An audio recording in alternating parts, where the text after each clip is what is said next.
Podcast. Olá, tudo bem? Estamos começando mais uma temporada do Um Tema Podcast, programa aqui da Secretaria Executiva de Comunicação da Unicamp.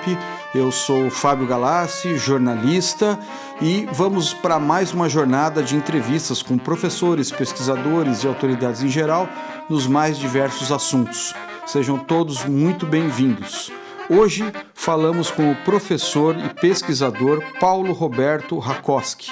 Ele tem 20 anos de experiência como sociólogo, filósofo e antropólogo no Instituto Federal de Roraima, Boa Vista, no extremo norte do Brasil. Nós vamos discutir com ele a questão da Venezuela, os venezuelanos que vieram para o Brasil nos últimos anos em função de crises políticas, econômicas, humanitárias principalmente, e procuram aqui no país condições de se reerguer. Bom, professor, em primeiro lugar, uma curiosidade aqui particular. O senhor atua há 2 décadas na tríplice fronteira Brasil, Venezuela e algumas pessoas falam Guiana, outras falam Guiana. Primeira pergunta, curiosidade minha, qual é a forma correta de pronúncia desse país? Lá eles pronunciam Gaiana, inclusive. Eu pronuncio Guiana e algumas pessoas lá pronunciam Guiana. Mas assim, o pessoal na fronteira pronuncia Gaiana. E ali, desde indígenas, indianos, a povos africanos, todos trazidos ali pelo Império Britânico, né? Então ficou um caráter multicultural, multiétnico e multilinguístico. Sem que falar que mais de 20 línguas indígenas que se intercruzam naquela linha de fronteira ali, né? Professor, recentemente nós vimos, mais propriamente no início desse ano, a invasão da Venezuela por tropas estadunidenses. O presidente Donald Trump determinou a invasão e o sequestro do presidente venezuelano Nicolás Maduro, que está hoje em território americano. Eu queria que o senhor falasse um pouco sobre isso, quer dizer, essa ação causou apreensão em toda a América do Sul. O próprio Trump já disse que a América do Sul é o quintal dos Estados Unidos, né?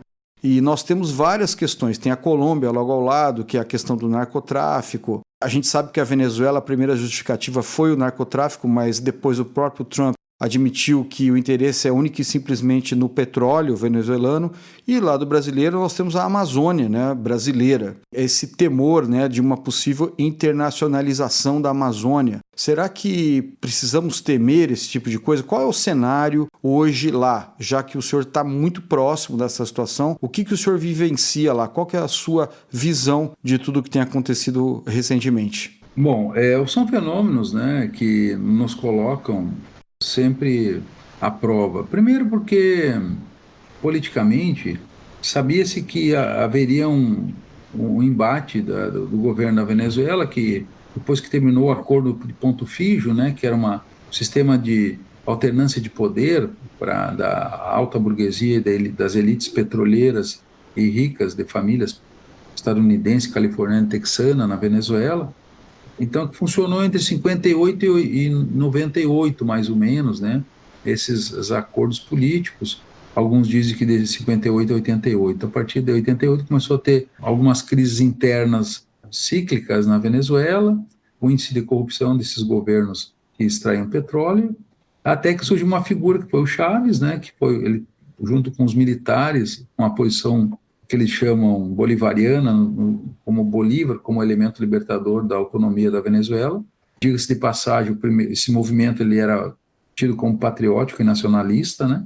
Como já tinha acontecido em outros momentos da América Latina, e eles não tinham nenhuma pretensão de ser um modelo social-democrata, socialista ou comunista, né? Inicialmente era um movimento de militares de alta patente que participaram da tentativa de instaurar um governo que deixasse os ativos, as riquezas minerárias venezuelanas para os venezuelanos, ou pelo menos uma fatia maior, né, para o povo venezuelano, que estava muito empobrecido, por mais que durante muito tempo, na década de 50, 60, 70, aí, em meados de 80 até 90, quando o petrodólar, chamavam de Arábia Saudita dos Trópicos, né?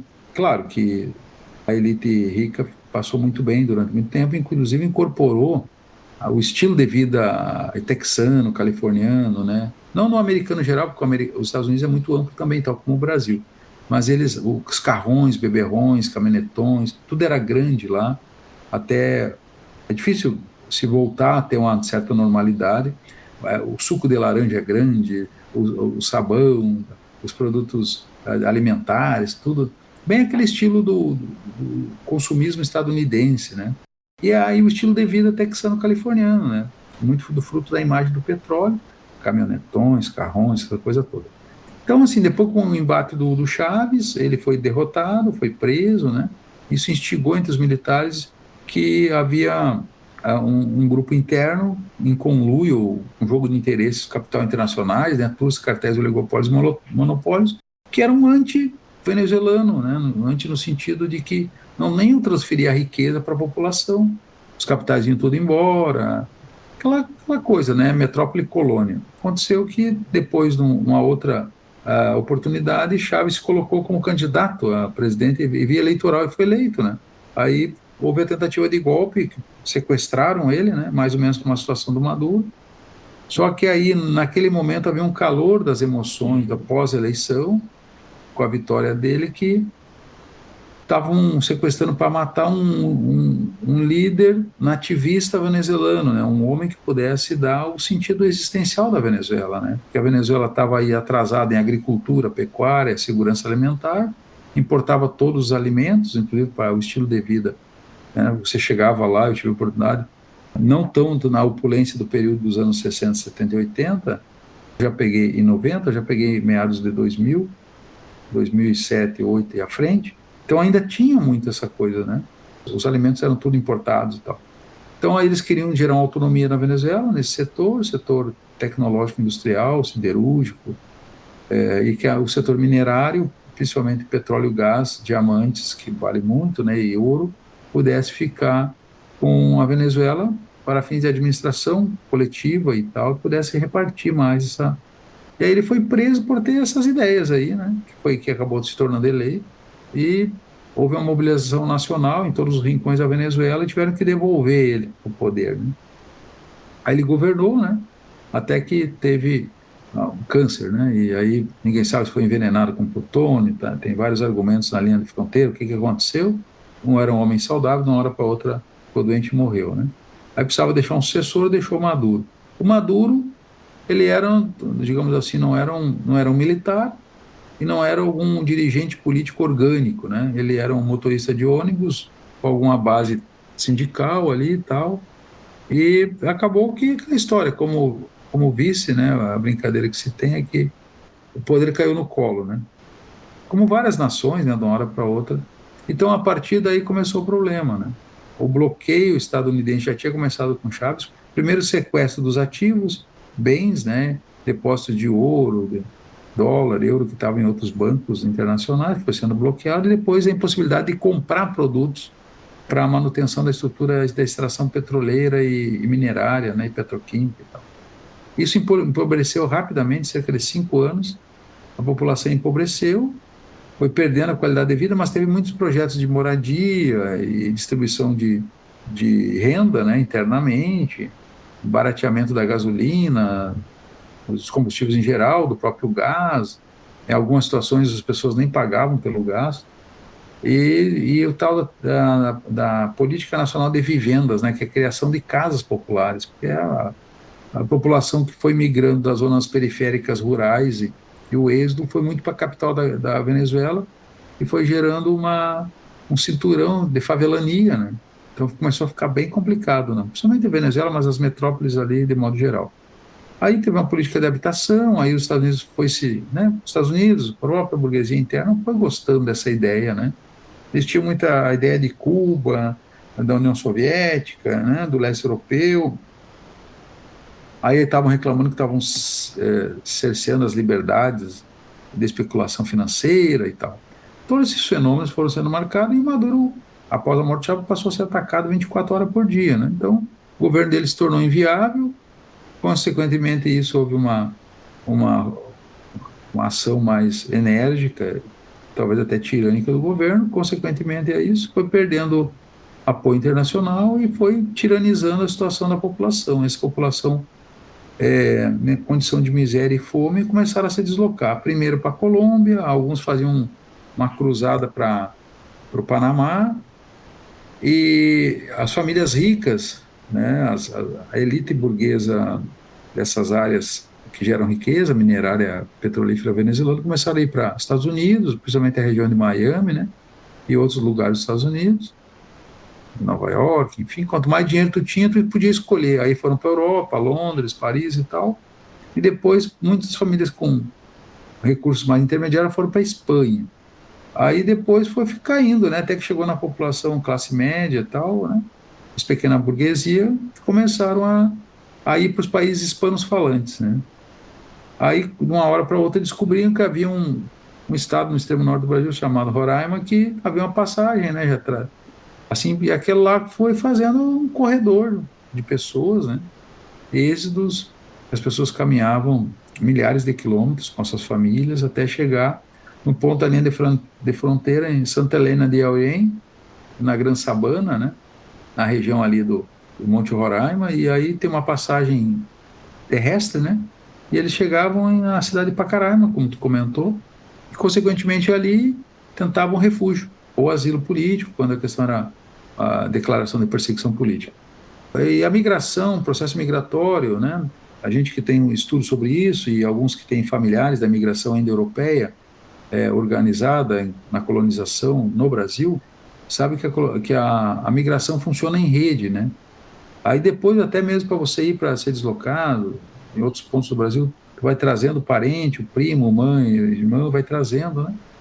Até como brasileiros nos Estados Unidos, funciona em rede, que sai muito aí de Governador Valadares, que sai de Goiás, centro-oeste do Brasil, tudo em rede, né? Tem uma linha. E lá começou a funcionar em rede também. As pessoas começaram a trazer os parentes, as famílias inteiras se deslocando, vendendo, os que tinham recursos foram vendendo para montar atividades remuneradas no estado de Roraima e tal. Aí foram ficando por ali, depois começou um fluxo migratório para o resto do Brasil, os mais qualificados. Os países em desenvolvimento, ou os terceiro-mundistas, como que a gente queira chamar, do entendimento sobre isso, eles foram, no caso da Venezuela, foi investindo em educação, e as pessoas estavam qualificadas. Então a gente recebeu grande remessa de profissionais de várias áreas, doutorado, pós-doutorado, especialistas em vários setores, só que chegava em Roraima e Boa Vista não tinha ocupação. Então era comum você encontrar pelas ruas, morando na rua, engenheiros químicos, petroquímicos, médicos, enfermeiros, né? Todas as áreas do conhecimento humano, da modernidade científica, né? Aí ele começou a organizar para que eles pudessem ir para outros lugares. Aí eles aproveitaram essa questão, foram ocupando inicialmente a oportunidade de ir para não ficar por ali, mas ir descendo e tentar chegar em 2 ou 3 países que estavam em crescimento a partir de 2007. Claro, e se intensificou em 2010, e aí para frente, né? 2012 e à frente. Mas os países que estavam crescendo, que era o Uruguai, a Argentina, Paraguai e a Bolívia, né? Então, e o Chile. Então, eles começaram a migrar para os países hispano-falantes inicialmente. Aí depois entrou a Operação Acolhida, apoio do sistema das ONGs, as nacionais e as internacionais, as ONGs, né? Para que pudesse organizar as migrações, né? Para as pessoas chegarem nos lugares empregados. Porque a gente teve milhares de moradores de rua nesse período, né? Na capital Boa Vista e nas pequenas cidades do interior, né? Até conseguir organizar que eles pudessem ser redistribuídos, né?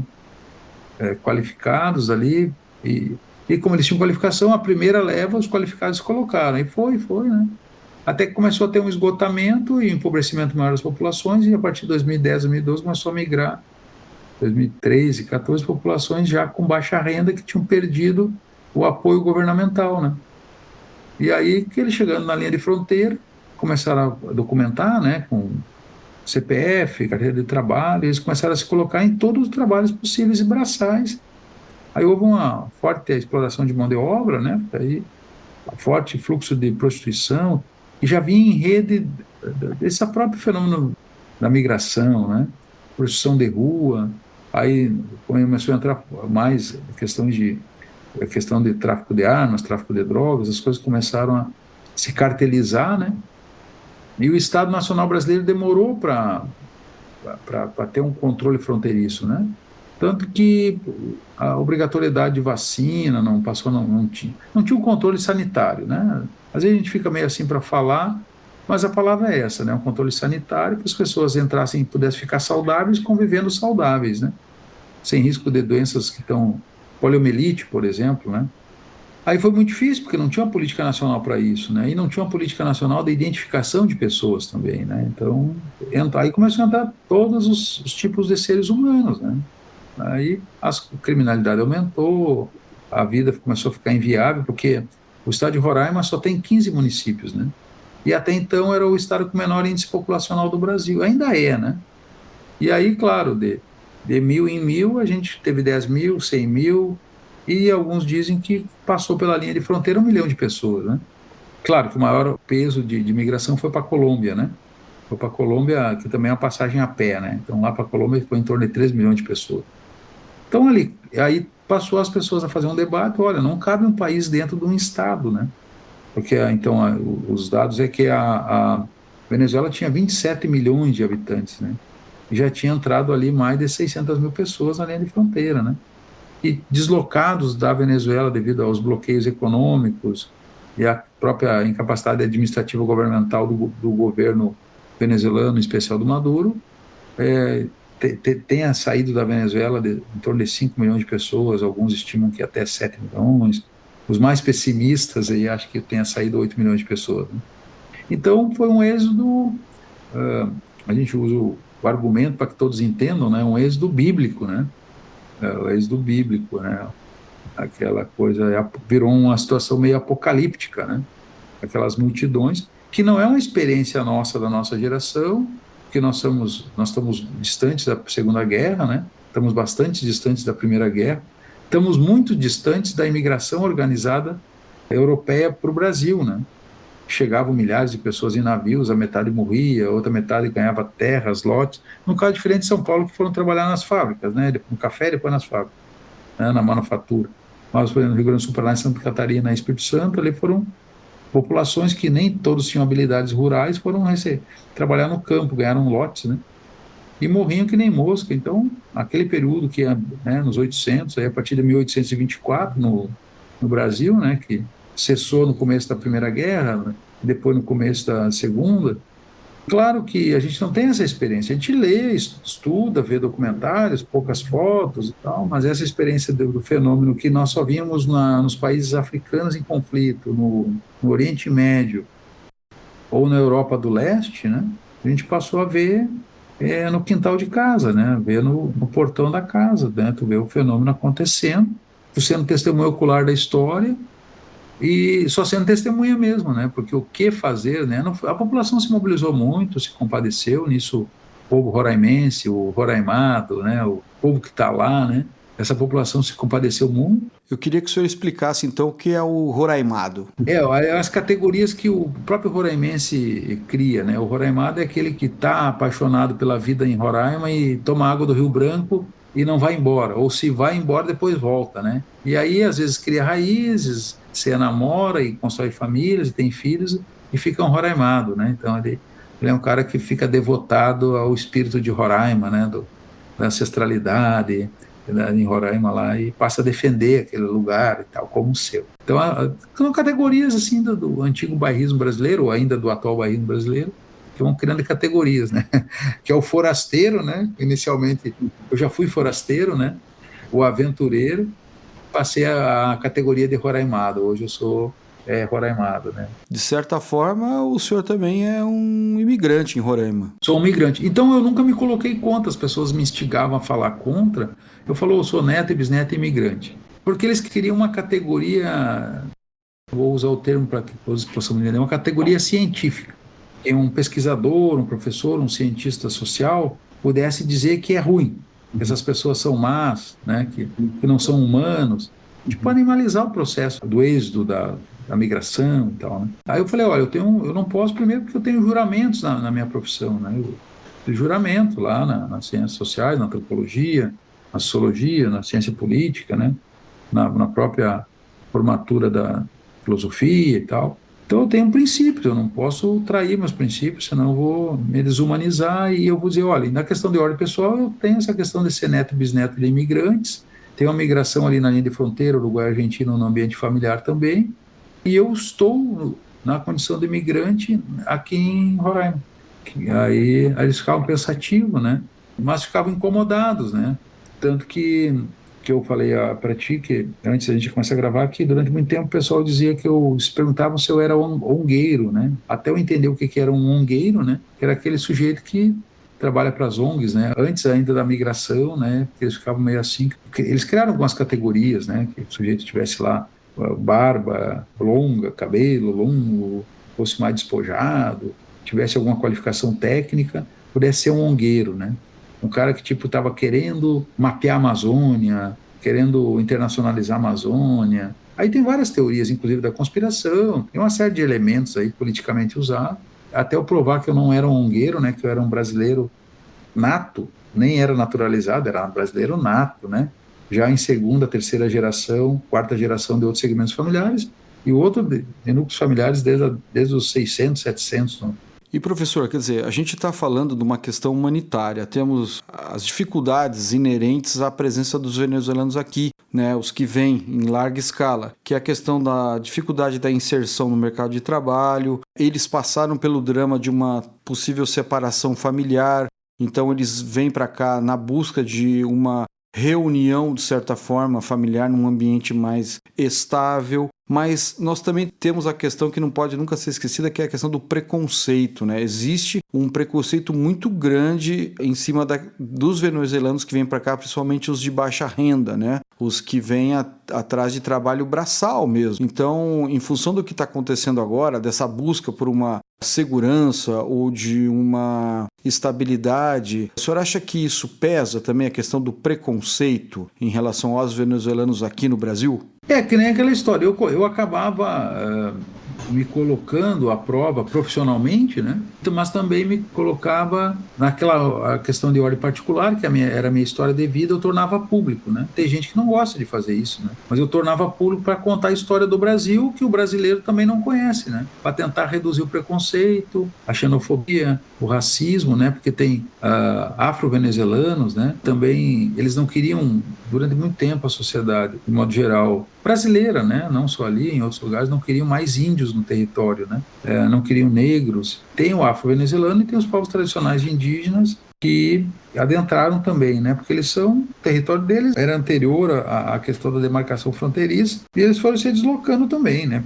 Vários grupos indígenas adentraram na tentativa de sobrevivência. Então isso aumentou o preconceito contra os indígenas, inclusive contra os indígenas locais, contra negros, e depois contra os venezuelanos de modo geral, né? Aí foi toda sorte de preconceito, racismo, as coisas foram se dificultando, né? Aí teve que ter uma ação de Estado, né? Estado Nacional, o Estado Ente Federal do Estado de Roraima, os 15 municípios, a capital Boa Vista, tiveram que se mobilizar para tentar reduzir. Claro que essas pessoas, tendo alguma expertise e alguma qualificação, começaram a buscar qualificações no Brasil. Aí os filhos começaram a entrar na escola municipal, na estadual, nas escolas federais, na universidade. Aí, consequentemente, é isso, você passou a ter um peso maior do espanhol e as populações venezuelanas multiétnicas e multiculturais ocupando os espaços sociais de aprendizado, de trabalho e tal, né? Aí as pessoas ficavam incomodadas, né? Porque tu chegava em alguma sala de aula, tinha a metade venezuelano, que é a situação hoje em algumas escolas municipais, né?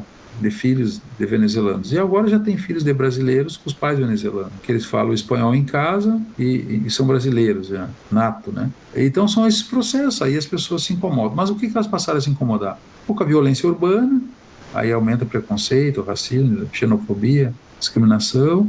A questão porque passou a ter uma prostituição que antes era velada, passou a ter uma prostituição verificada publicamente, uma prostituição de rua, né? E passou a ter a questão do tráfico de drogas, volumes de alguns tráfico de armas, enfim, essas coisas da cartelização, né, do crime organizado, ou talvez seja não tão organizado, mas o Estado, talvez nacional, e as fronteiras brasileiras estejam desorganizadas. Aí parece que o delito e o crime é muito organizado. Enfim, são esses fenômenos que nos colocou aí à prova de tentar entender, não só reler os clássicos das ciências sociais, né, do comportamento humano, campo da psicologia, mas para saber o que fazer, né? E hoje incomodou muito porque é o chamado sistema de previdência social e apoio documental, né? Muitas pessoas passaram a ter no CPF carteira de trabalho, ter os direitos constitucionais que todos nós temos, né? Desde o SUS, que aí sobrecarregou o SUS inicialmente, a educação, a segurança pública e a segurança alimentar, que é o apoio com alimentos, né? Distribuição de rancho, né? Com instituições, o próprio governo, né, que o pessoal chama, né, que é uma cota de comida. Então, algumas populações nacionais começaram a se incomodar, porque aí, não tendo apoio do governo federal, que é muito incipiente, inclusive, né, as pessoas começaram a se incomodar porque dá a sensação de que estão tendo prejuízo e perdendo seus direitos. Que aí tu vai numa fila do mercado, todo mundo está falando espanhol.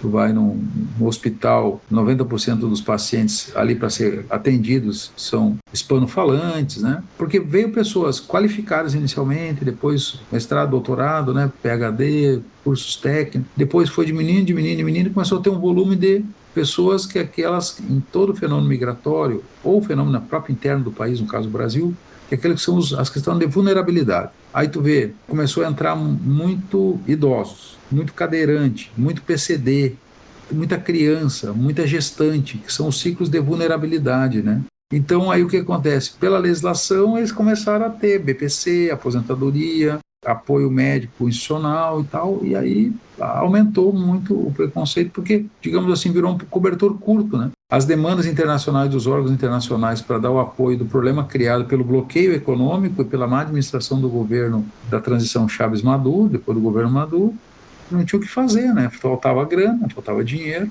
e as populações começaram a morar na rua, e aí começou a entrar essas camadas periféricas com bastante problema de saúde, envelhecimento, problema que está bastante amplo hoje, né?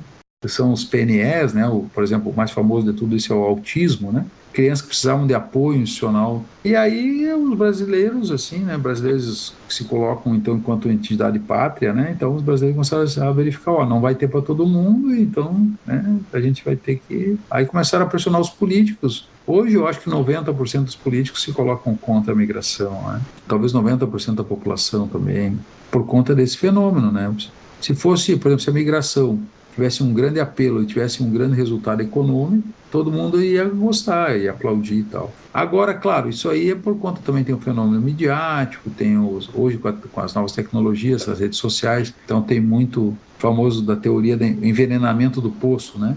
Fica lá e joga mais veneno na coisa. O que eles verificaram depois de precisar muito criticar? Haviam pessoas qualificadas e capacitadas que estavam ganhando em dólar e euro para trabalhar nas organizações não internacionais, os órgãos, as ONGs, né? As instituições que foram apoiar na linha de fronteira. Claro que gente do Brasil todo, do mundo todo, por exemplo, a área de saúde, né? Aí eles viram que aquilo era nicho de mercado. Por exemplo, o cara que trabalhava nos órgãos da ONU, ele ficava 30 dias, depois ele ganhava 30 dias de lazer, né? Eles têm um sistema, tu ficar no órgão de ponto de enfrentamento, depois tu é retirado. Para isso eu fui estudar relações internacionais também, fui estudar direito, depois de trabalhar ministrando aula nesses cursos, eu fui fazer o curso de Direito e Relações Internacionais. Não concluí, talvez um futuro conclua, para mim tentar entender isso, né? Me apropriar mais, assim, né? Porque ficou um negócio, vira uma guerra psicológica, vira um ambiente muito violento, né? Se desumaniza muito, né? Aí o que acontece? As pessoas começaram a verificar alguns pontos. Eu fui trabalhando muito isso, né? Muitas entrevistas ao longo desses anos, dizendo, olha, a migração ela não é de todo ruim, ela é ruim por causa das pessoas, as perdas, deslocamento e tal. Mas as pessoas vão trabalhar, vão produzir, vão comprar linha branca, geladeira, vão comprar cama, fogão, vão comprar casa, vão alugar, tanto que passou a ter uma grande especulação imobiliária, quer dizer, naquela história, na guerra, né, uns choram, outros vendem lenço, né? Ou na migração, uns choravam e reclamavam, outros lucravam, né? Como de fato, né? Isso aí é inegável, que houve um enriquecimento da região, dado a questão das próprias teorias da acumulação de capital, né? Se tu explora uma mão de obra pagando por um serviço pelo menor preço, tu acumula mais capital financeiro, né? Dito isso, a gente sabe que a situação de momento é uma situação dramática, difícil, com muitas dificuldades e obstáculos, mas, como a gente está falando, existe um vislumbre de, no médio e longo prazo, termos um cenário positivo, porque é uma população que traz experiência, que traz conhecimento, que traz força de trabalho, que gira o consumo no Brasil. Estamos falando de pessoas que podem aquecer a economia e a força de trabalho aqui no país. Em relação a isso, o senhor acredita que no médio e longo prazo, o que passa pela cabeça dos venezuelanos aqui? Fincar raízes no Brasil, quer dizer, criar sua família e ficar para cá um longo tempo, criar uma nova história, renascer numa nova história, ou existe essa ideia de um dia voltar para o seu país e tentar resgatar a vida que eles viviam antes de toda essa turbulência que aconteceu e que vem acontecendo?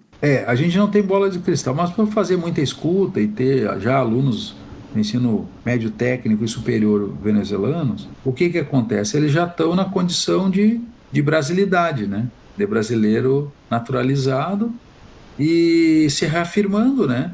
Eu sou brasileiro naturalizado de origem venezuelana, né? Aquela teoria antiga nossa da migração europeia, fulano de origem alemã, que virou o conceito de origem na antropologia, na etnografia, os de origem, né? Origem italiana, polonesa, russa, né? Aí Deus deu origem, né? Que era um status, né? Todo mundo, a minha mãe começando, minha avó, teve um tempo que as pessoas queriam casar com de origem, né?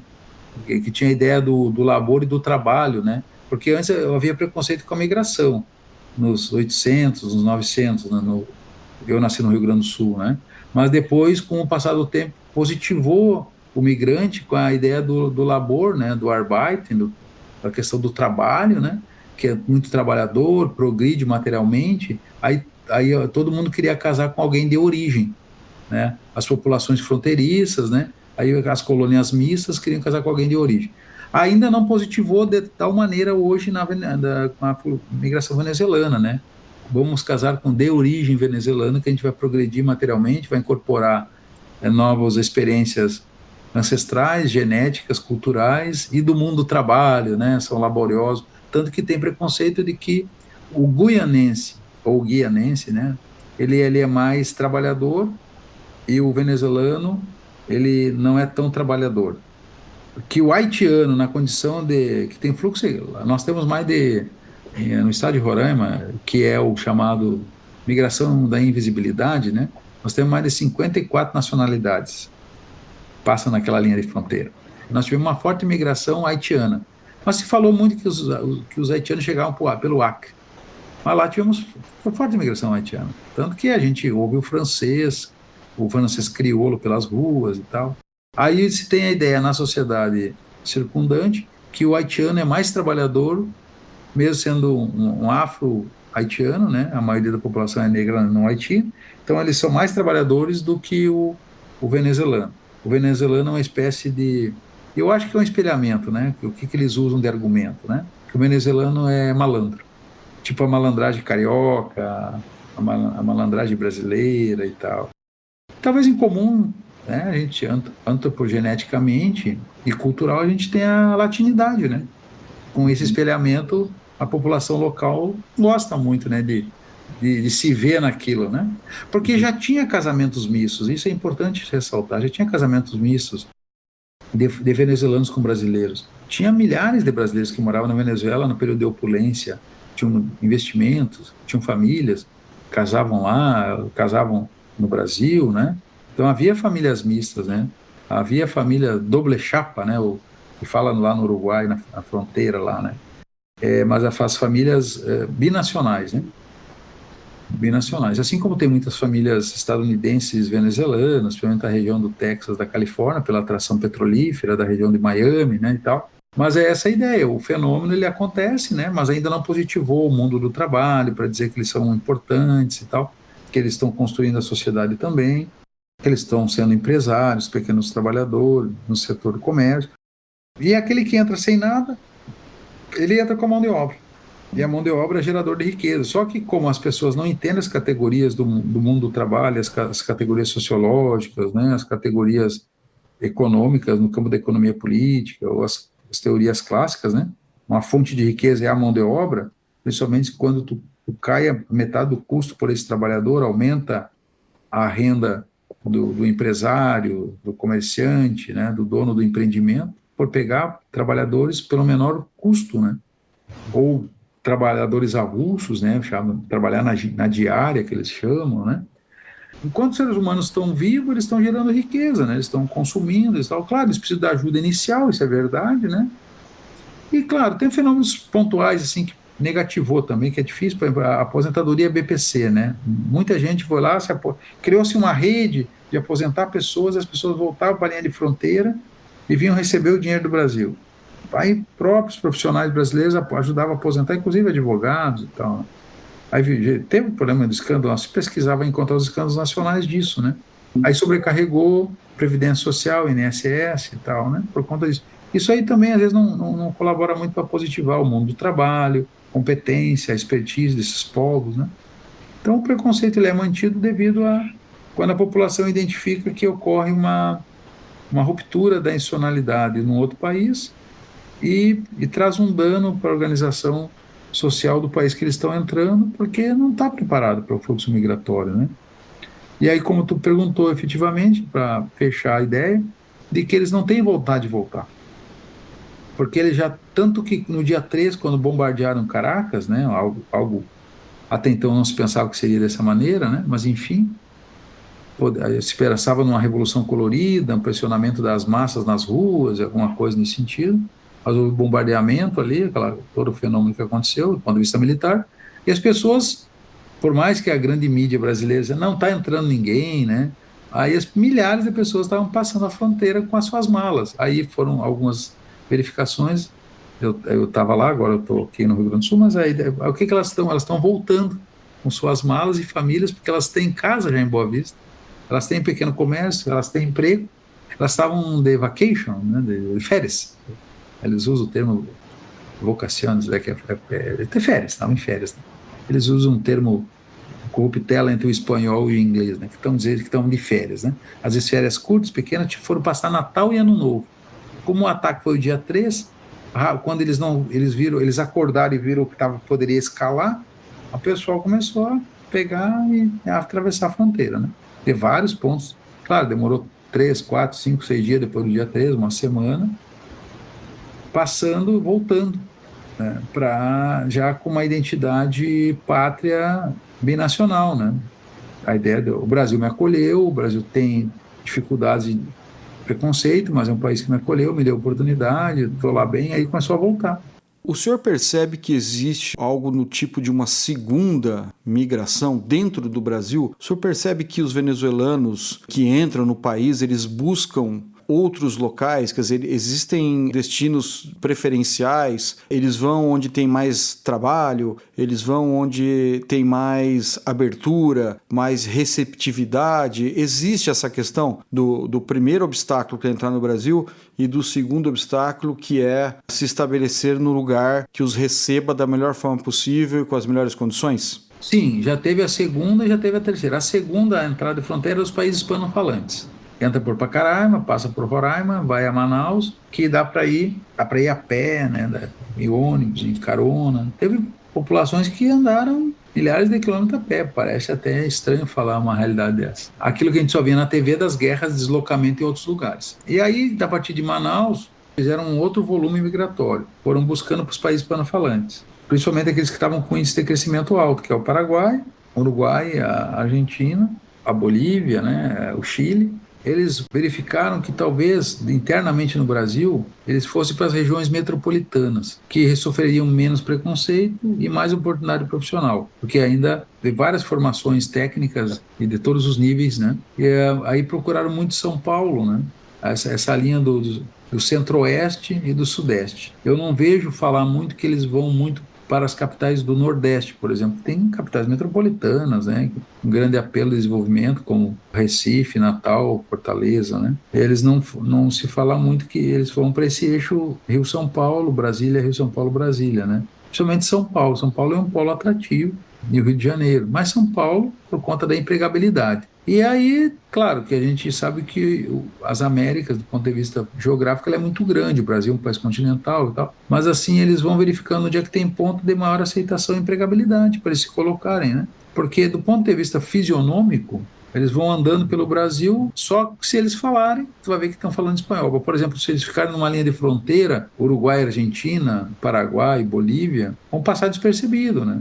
E a questão étnico-racial também, a questão da cromática de pele, né? Também, eles são multiétnicos e multiculturais, então eles conseguem, a ideia de tentar sofrer menos preconceito, né? Então, se colocar no mercado de trabalho e tal. Então, agora eles estão fazendo ciclos em lugares de municípios onde tem sistema industrial, frigorífico, né? O setor de moveleiro, calçadista, alguns de forma espontânea e alguns já com o chamado Operação Acolhida de Interiorização, que aí já está trabalhando há alguns anos, né? Claro, poderia investir mais grana nisso, enfim, né? Mas parteria do Brasil, parte do Brasil, quem está muito envolvido nisso é o Exército Brasileiro, né? Que aí tem a crítica, né? Que o Exército está fazendo esse papel, que é um papel bacana, importante, né? Muito correto, muito ético, do ponto de vista da ajuda humanitária mesmo, né? Humanitária com H maiúsculo. O brasileiro criticava, eu digo brasileiros de modo geral, né, de todo o Brasil, criticava a tirania do Maduro, mas eles queriam um exército atuante sendo incisivo e rígido na fronteira. Um exército brasileiro, as forças armadas e tal. Porque as pessoas querem se fechar naquilo que supostamente é seu, né? Não estão pensando na humanidade. Criticava a postura do Maduro, mas queriam um exército de barramento de fronteira, né? Só que a experiência do exército brasileiro e a expertise está muito mais no auxílio humanitário, né? Que tornou o Brasil até um país assim, que algumas pessoas que viajam muito por aí, que não é o meu caso, mundo afora, vai em região de conflito, jornalistas, que é essa tua área, o cara vai e aí quando o cara fala que é brasileiro, mesmo em áreas de guerra, as pessoas já fazem uma festa, né? Esse ativo brasileiro, né? Esse brasileiro positivado internacionalmente, né? Que o Exército também ajudou a colaborar, tá? Talvez tenha alguns problemas no Exército no Haiti, né? Que teve uma situação de enfrentamento e acabou que morreu pessoas e o Brasil estava no comando da operação no Haiti, enfim, né? Mas de resto o Brasil ele sempre foi processo de acolhimento ou de zonas de paz, né? O brasileiro na linha de fronteira queria uma ação contundente das Forças Armadas, né? Coisa que não é a tradição do Brasil, né? Pelo menos nos últimos, no pós-guerra, né? Bom, em relação a essa questão latino-americana, para a gente já caminhando para o fim do nosso papo, o senhor acredita que essa questão dos venezuelanos no Brasil colocou o Brasil numa situação de necessidade de uma integração que até então não existia? Porque são milhares de pessoas, são hispanofalantes, né? O Brasil é o único país na América do Sul que fala português, né? Os outros todos falam espanhol. E são multidões, né? Pessoas, assim, são praticamente populações de cidades inteiras brasileiras vindo para cá falando espanhol. E existe essa questão do embate cultural, mas que não precisa ser necessariamente um embate, pode ser uma integração, uma união cultural. O senhor acredita que isso é importante para o Brasil também, essa questão de fazer essa integração no dia a dia com pessoas de culturas e principalmente idiomas diferentes? Isso acaba sendo positivo para o Brasil e positivo para os venezuelanos que estão aqui, transformar essa dificuldade numa oportunidade de união? Eu acredito que há uma possibilidade desse fenômeno, né? A gente aceitar, né, as diferenças, a integração ocorre, né? Apesar de que a tendência é que se pressione muito a Venezuela para entregar suas riquezas, né? Aí é um fenômeno que a gente não tem nem bola de cristal, nem muito controle nesse processo, porque ninguém imaginava que nós íamos voltar a ser centro da área de influência, a retaguarda da OTAN, principalmente esse cuidado que a OTAN tem países mais ao sul, né, mais austral ali, região da Patagônia, aquela região ali, como retaguarda num conflito entre Estados Unidos, vamos pensar assim, conflitos no Atlântico Norte, Roraima é no norte, né, depois da linha do Equador, o único estado do norte no Brasil, né, depois da linha do Equador. Consequentemente, o brasileiro, ou de modo geral, essa retaguarda da OTAN, que não se faz muito esse debate, é qualificar essas regiões para os brancos, a elite branca europeia, caso de uma guerra total na Europa, né? Que eles possam se colocar na região como Patagônia e tal, porque ou no sul do Brasil, né? Porque em tese esse soft power brasileiro nós não vamos receber bombas nucleares na cabeça, míssil balístico intercontinental, né? Não teriam por, em tese, né? Não teriam por que jogar uma bomba, um míssil balístico no Brasil, né? Então, o Brasil está essa ideia de retaguarda da OTAN, não só pela questão de fluxo de pessoas, né? caso de uma guerra total na Europa, mas em retaguarda da OTAN também como ativos, né?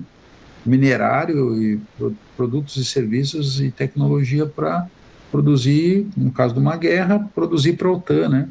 Aí não só o Brasil retaguarda da OTAN, que eu falei lá na Patagônia chilena e Argentina, ou sul do Brasil, mas para nós termos os ativos para consolidar um período de guerra, caso que eles, os grandes estudiosos se colocam que há uma perspectiva de uma guerra total na Europa, né? Em algum momento eles vão se desentender de novo, né? Uns apontam que talvez seja a questão de ordem chinesa, o que está mostrando é a questão russo-ucraniana, né? No trânsito ali na divisão entre Europa Ocidental e Oriental. Então são esses fenômenos aí que forçou a integração do Brasil com os hispanos falantes, né? A maioria não concorda, eles acham que perde a identidade, né? Sob risco de... Tanto que alguns falam que é Roraima, né? Roraima somado com Venezuela, já criou-se um outro país, né? Quer dizer, olha, tem tanto venezuelano que tem mais que a população local, né? Ou na metade, né? É o que a gente via em São Paulo na década de 70, 80, que era o preconceito contra os nordestinos, né? Sim, correto. Ou no Rio de Janeiro também, nordestino, né? Então a ideia de que tanta gente chegando que vai se perder uma identidade, né? Sempre tem uma força reativa. Então, assim, seja de matérias-primas, como retaguarda da OTAN, ou espaço civilizatório de moradias para uma guerra que ocorra na Europa, né? Enfim, ou alguma crise humanitária estadunidense que as pessoas possam se deslocar para a parte sul do continente, né? Na direção da Patagônia, da Antártida, enfim, do Chile, sul do Brasil e tal. E, claro, se não tiver uma catástrofe nesse nível, né? Agora que os Estados Unidos decretou que nós devemos ser, somos áreas de influência, que ele quer anexar a Groenlândia, né? O quintal dos Estados Unidos? Mas antes o quintal tinha o preconceito que o quintal era a América Latina, do México para baixo. Só que agora ele quer o espaço do Canadá e da Groenlândia. Mas o que aconteceu do ponto de vista objetivo? Elas ficaram desconfiadas que pode acontecer com o Canadá e a Groenlândia e o México, porque eles viram acontecer na Venezuela. No discurso, né, depois do ocorrido, em vez de vamos ajudar pessoas, não falaram nada disso. Queremos o petróleo, queremos preços bons, vamos pegar os navios, vamos querer X valor em bilhão de dólares em petróleo. Então, a guerra é econômica, né? A guerra não é por fluxo migratório, por tirania do déspota que estava governando e tal, né? Então, nós estamos num grande dilema, talvez testemunho ocular da história como nunca antes visto na história desse país, né? Que é depois da Segunda Guerra Mundial, né? Depois de 45, né? A gente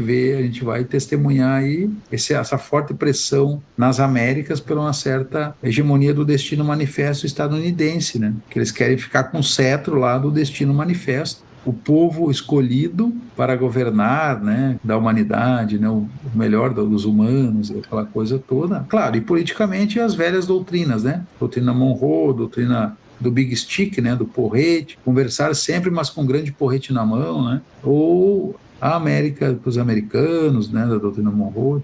Então são esses fenômenos e, claro, desde o Destino Manifesto, todos esses fenômenos aí. Por fim, talvez o mais agressivo, né, que aí é hard power mesmo, que é a doutrina das canhoneiras, né, que não foi inventada pelos Estados Unidos, né, Inglaterra, Portugal, Espanha fazia muito isso, né, Holanda, enfim, mas que os Estados Unidos viu que as canhoneiras são importantes, né, tanto que toda a mobilidade da frota do Comando Sul que ficou no Caribe, né, ali estava um arsenal suficiente para destruir, se não toda a humanidade e boa parte dela, né, que estava ali no Caribe, um espaço muito pequeno, como demarcador de regiões estratégicas, né, e geopolíticas ali. Então nós estamos sendo testemunha disso. O que vai dar, né? A gente vê humanos passando na linha de fronteira, né? Caminham às vezes 1.000 quilômetros, 2.000 quilômetros, né? Ou vão até Manaus, seguem caminhando, né? Essa diáspora mesmo, né? Muito primitiva, no sentido de primevo, de as humanidades se deslocando em busca da terra de sem males, né? Do Ajupiá indígena, da Canaã, da terra da promissão, onde brota leite e mel, né? Onde é possível encontrar rios piscosos, né? E a felicidade plena espiritual e humana física, né? Por isso que essas pessoas seguem andando, se deslocando, né? Sejam eles venezuelanos, haitianos, cubanos e outros povos vindo ao Brasil, por conta desse soft power, né? O Brasil, todo mundo fala, o Brasil é um país acolhedor. Aí todo mundo quer vir para o Brasil, né? Principalmente a questão do ICE nos Estados Unidos, a milícia ou a polícia americana anti-imigração, né? Que matou aí ao vivo, né? esses dias aí, no final de semana, se agudando cada vez mais. Aí, qual é o país acolhedor do mundo? Aí o pessoal, não, é o Brasil, porque Stefan Zweig escreveu o livro Brasil, País do Futuro, né? Então eu tinha a ideia do Stefan Zweig veio morar no Brasil e ele tinha a ideia de que o Brasil era perfeito, porque recebia todo mundo de braços abertos, a terra dos mil povos, né? Então são esses fenômenos aí que está o marcador da diferença no nossa realidade agora, já no ano de 2026, no janeiro de 26, né? Então essa é a nossa luta para tentar entender e tentar produzir respostas, né? Eu sou um professor que hoje estou com acadêmicos venezuelanos, as pessoas próximas a mim têm alunos do ensino médio no estado, alunos no fundamental no município, né? Estou com alunos no ensino médio técnico venezuelanos, né? Então a realidade chegou, né? Pessoas buscando qualificação, pensando em dias melhores, né?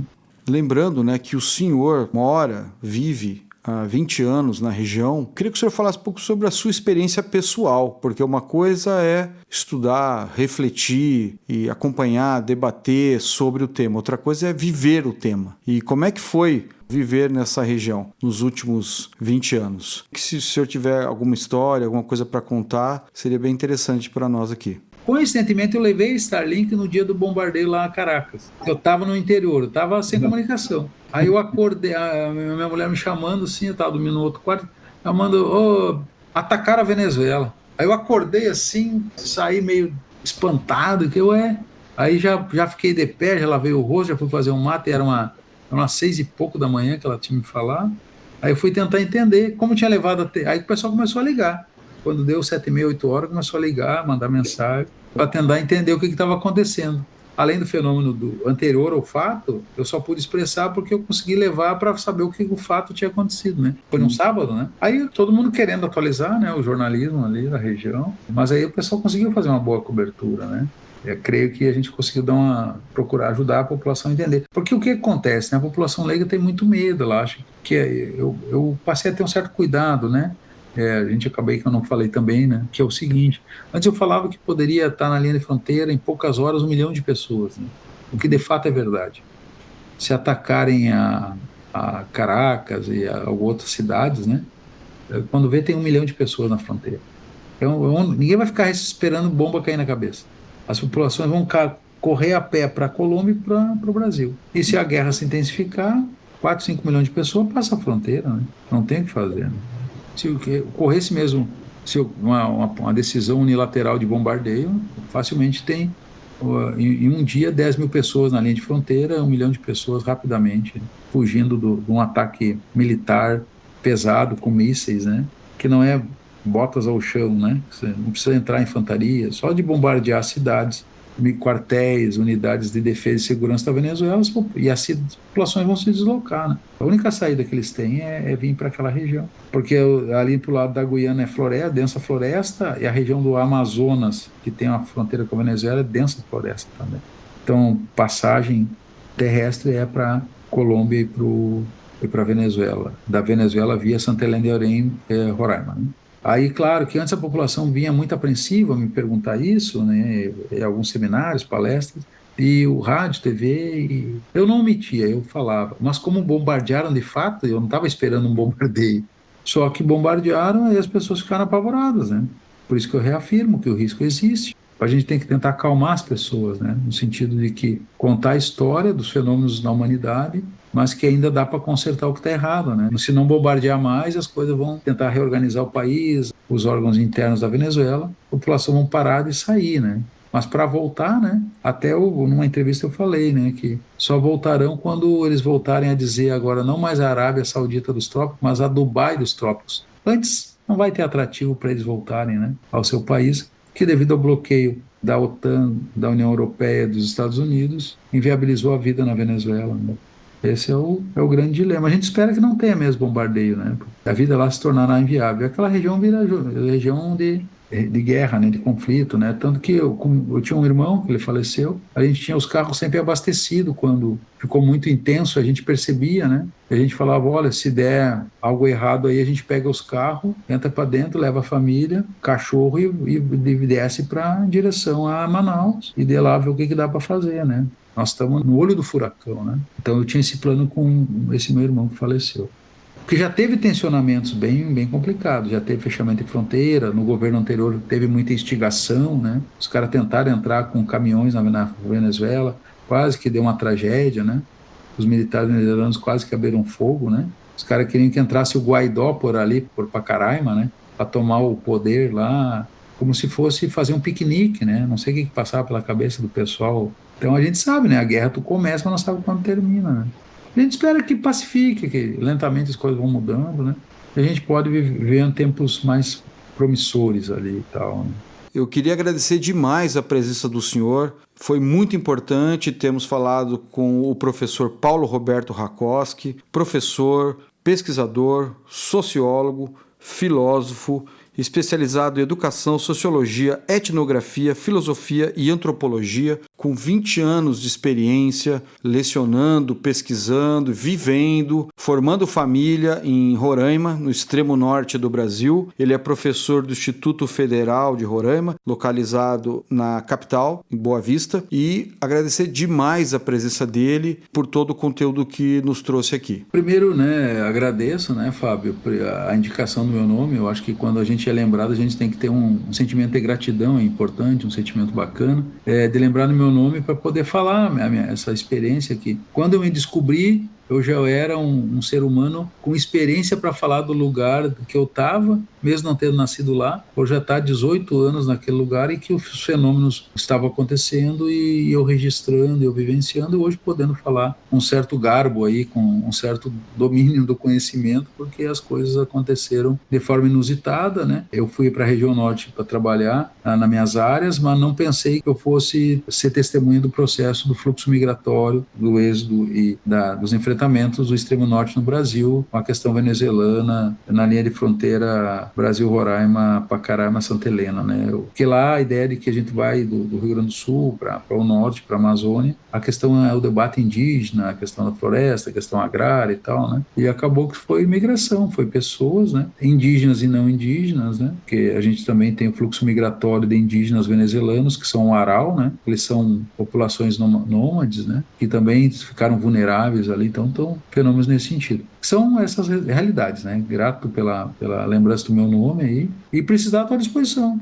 Estamos chegando ao fim de mais um episódio do Um Tema Podcast da Secretaria Executiva de Comunicação aqui da Unicamp. Eu sou o Fábio Galassi, jornalista, e gostaria de agradecer muito a vocês que ficaram até aqui. Voltamos em breve com mais um assunto para discussão, debate, troca de ideias e reflexão.